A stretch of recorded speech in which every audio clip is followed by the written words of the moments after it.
Assalamualaikum warahmatullahi wabarakatuh. Perkenalkan, nama saya Rizka Azmi dan rekan kelompok saya Zafira Fajri. Kami mahasiswi jurusan farmasi di Universitas Muhammadiyah Riau. Di video ini kami akan menjelaskan mengenai materi elektrokimia. Sebelumnya perlu kita ketahui apa itu elektrokimia. Elektrokimia adalah cabang ilmu kimia fisik yang mempelajari aspek kelistrikan dari reaksi kimia. Elemen yang digunakan dalam reaksi elektrokimia dikarakteristikkan dengan banyaknya elektron yang dimiliki. Secara umum, elektrokimia terbagi dalam dua kelompok, yaitu sel galvanik dan sel elektrolisis. Pertama ada sel volta. Sel volta dikenal sebagai sel galvanik, merupakan sel elektrokimia yang pertama kali ditemukan pada tahun 1800-an oleh Alessandro Volta dan Luigi Galvani. Sel volta ini telah berkembang menjadi komponen baterai. Sel volta adalah sel elektrokimia yang di dalamnya terjadi reaksi kimia yang menghasilkan energi listrik proporsional.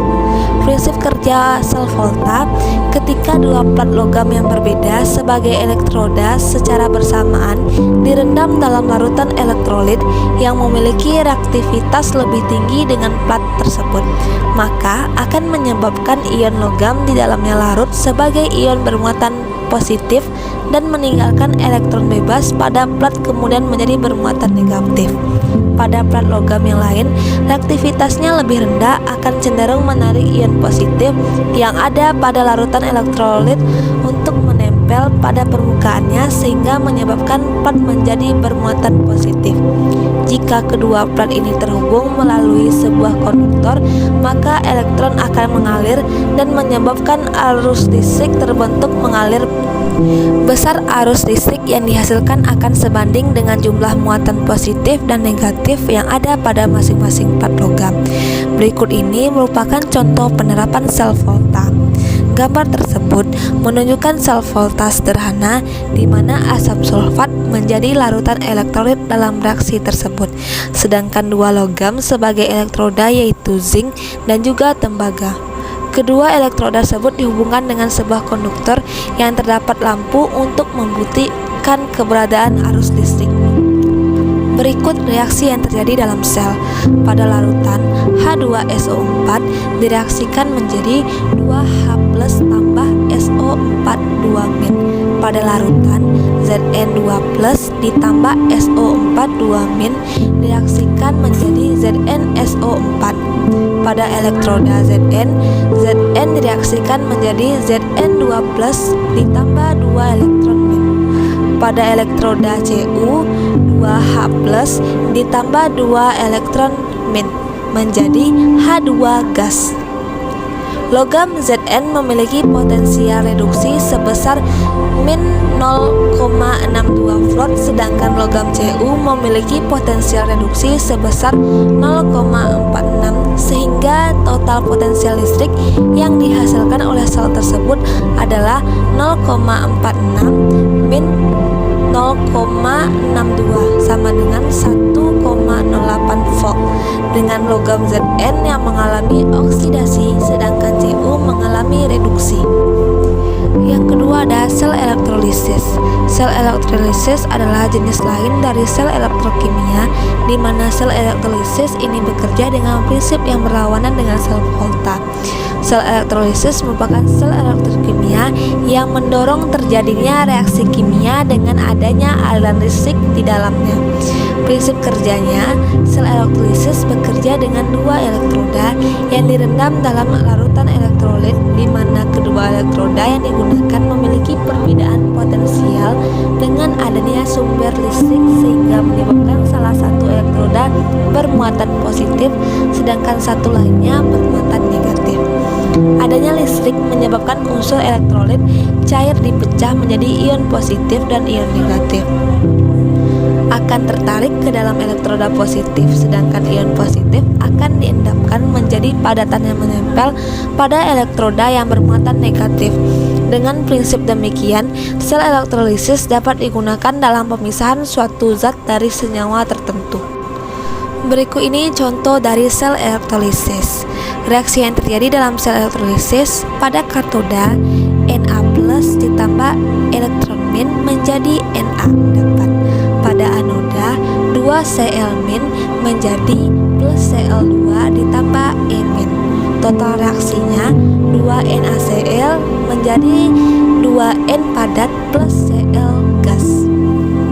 Berikut ini larutan NaCl sebagai larutan elektrolit dan dua buah elektroda sebagai anoda dan katoda, serta dialiri oleh listrik melalui sebuah baterai. Ketika arus listrik dialirkan, maka elektroda akan bermuatan positif dan negatif.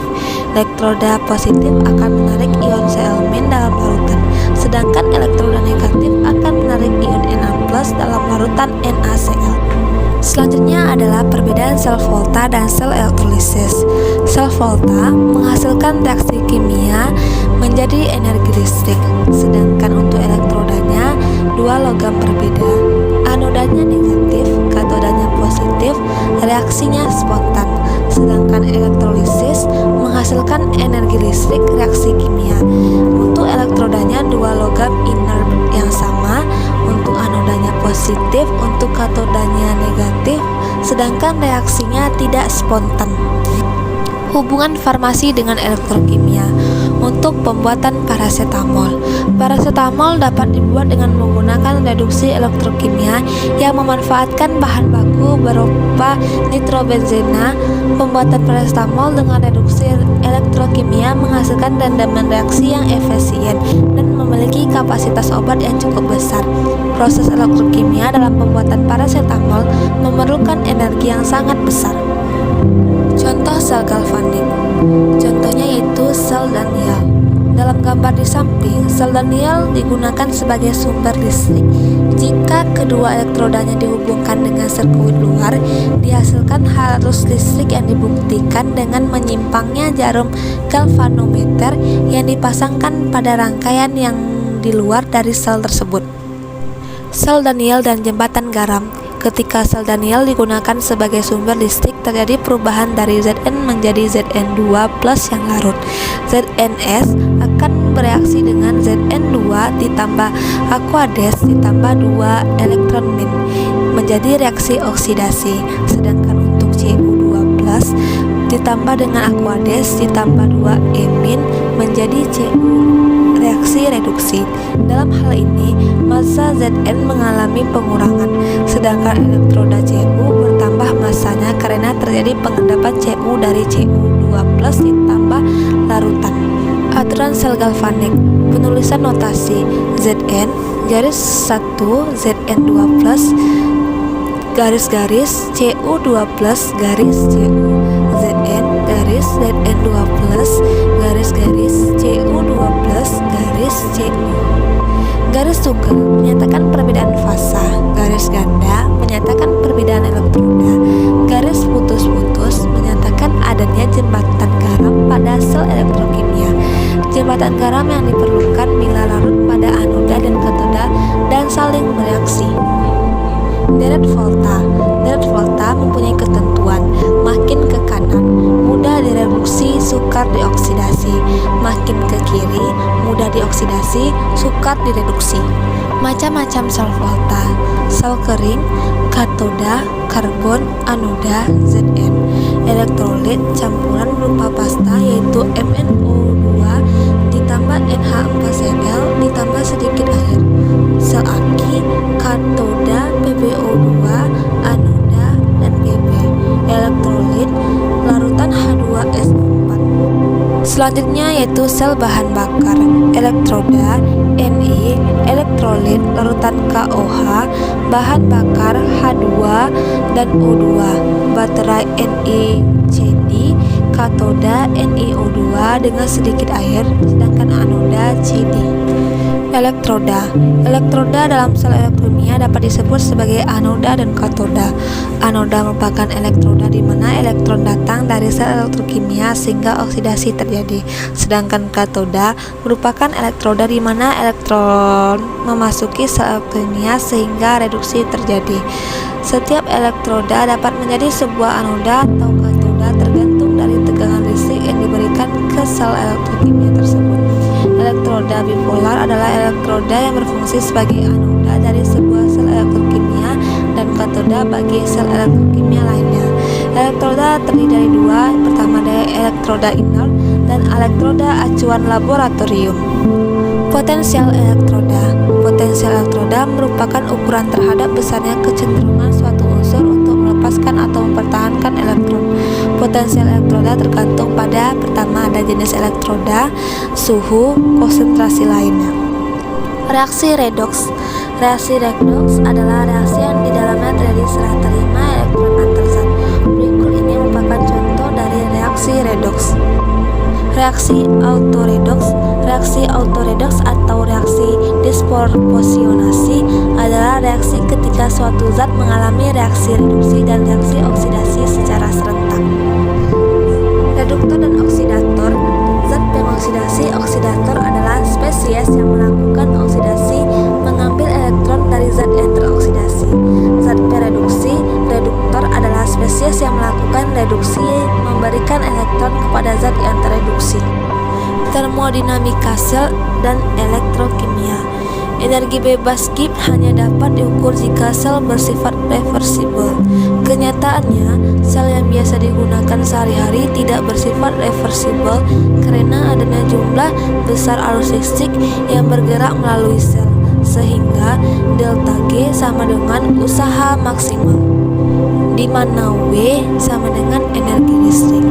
Energi listrik sama dengan min N Fe sel. Keterangannya, untuk N jumlah ekivalen reaktan yang diubah menjadi produk, sedangkan F muatan yang sebanding dengan jumlah mol elektron S sel Gg sel, sehingga delta G sama dengan min N F kali E sel.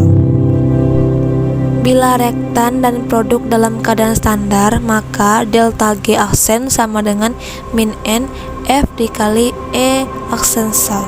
Perubahan energi bebas atau kerja yang dilakukan dengan memberikan bilangan elektron Avogadro melalui sebuah voltase E adalah Ne, di mana N sama dengan bilangan Avogadro dan N muatan elektron. Produk Ne adalah 96.500 sama dengan 1 Faraday V. Selanjutnya, dapat kita pahami entalpi dan entropi.